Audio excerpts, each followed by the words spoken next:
So in case you weren't clear, we as a world are going through something crazy right now. I like to do my best to give you the news of the day, things that you're not aware of. We all know we're going through something crazy. This is a moment in history that for generations, I'm sure, people will be looking back and dissecting and drawing lessons from and writing stories and books about and doing documentaries. I'm sure we'll be studying what we're going through right now for generations. And so to our grandchildren, our great-grandchildren, you're welcome. For the rest of us, though, who are living through this right now, I know that this particular event is impacting different people very, very differently. For a lot of folks, they're dealing with the economic side of this, loss of job or fewer hours, whatever the case. They're dealing with the economic impact of this. And that's something that a lot of folks are talking about. I don't know that we've come to any real strong or clear conclusions, trying to balance the health issues and the safety of the folks who live in this country with the economic impact. But a lot of people are dealing with that right now financially. A lot are also dealing with the health issues and the health implications of this. We know that many have been infected with this virus. Many more will be in the coming weeks, I'm sure. There are deaths and families dealing with the fallout that goes along with that. So there are those dealing with the economic side of it, many dealing with the health issues, and then a lot of folks just dealing with mass amounts of time they're not accustomed to having. And I think as bad as the rest of it is, and as bad as, it's certainly made out to be in the media. I don't know the right way to say that exactly. This is what we see all the time. This is what we hear all the time, is about infections and deaths and economic issues. I think for most of us, what we're dealing with is a complete change of schedule. Things have changed so much. If you're working, perhaps you're working from home, or your commute is now much less than it used to be because there are fewer people out. You're trying to figure things out with family now being at home. So a lot of issues related to our normal rhythm and pace of life. And this, again, for a lot of people, has proven to be a challenge. I know for me, it's proven to be a challenge. The first week we were told to stay at home. And you're watching this video, I'm still in my office, but I'm here alone, there's no one else here. But the first week we were told to stay at home, trying to adjust to being with the family all the time. It's like being put on a vacation, but then told you can't go anywhere.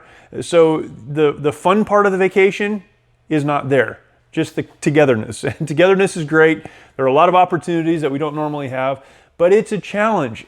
And, I think for a lot of people, the challenge is now getting up and getting dressed every morning and figuring out what to do with the hours in front of us. And you can only watch so much Netflix and make so many phone calls and send so many texts and look at social media for so long before you feel like you have to do something else. This is the landscape right now. We don't know how long this is going to last. We have really no idea. We have some dates in front of us that those who are making these decisions are looking at. We could argue about the validity of some of these things. That's not the point. The point is right now that we are in this moment in time. And one of the lessons that is really important for us to take away when we're forced to examine things like this is that we cannot always control the situations that we find ourselves in. We cannot always control the decisions of the people who are making them that impact our lives. We can't control those. We can have opinions. We can vote to change who's in those positions of authority. We can do that. But often we want to fight and argue and complain and talk about what we would do if we were in charge, instead of acknowledging this is where we are right now. And then asking the question, how can I make the best use of the time or the situation that I have? Now, again, as bad as things are for a lot of people, for most people, at least in the United States, at least right now, they're not bad as in life-threatening. But we might at some point find ourselves in a situation that is much more challenging than just being quarantined at home or not being able to work in an office or some of the other inconveniences of life right now. And what we need to do now is understand, although things have changed, there is still work to be done. Because when we do at some point perhaps find ourselves in a much more difficult situation, we cannot allow the situation to overwhelm us so much that we don't get work done. There are things to be done. And listen to me, I'm not saying you have to get up at your normal time and carry out your normal routine. Maybe you can't do that. But now is a time to really get with it. To learn, to grow, to read, to ask questions, to seek to understand what's happening, to chart out a course for your own future. If you have more time and you have more ability to think, you can spend that watching documentaries and spending time on social media. We'll all do a lot of that, I'm sure. But don't waste the moment that you have. We like to talk about grinding. You need to grind. Get in there and grind. Every day, get up and grind. And then we have the brakes slammed on and we don't know what to do. I would say this, keep grinding.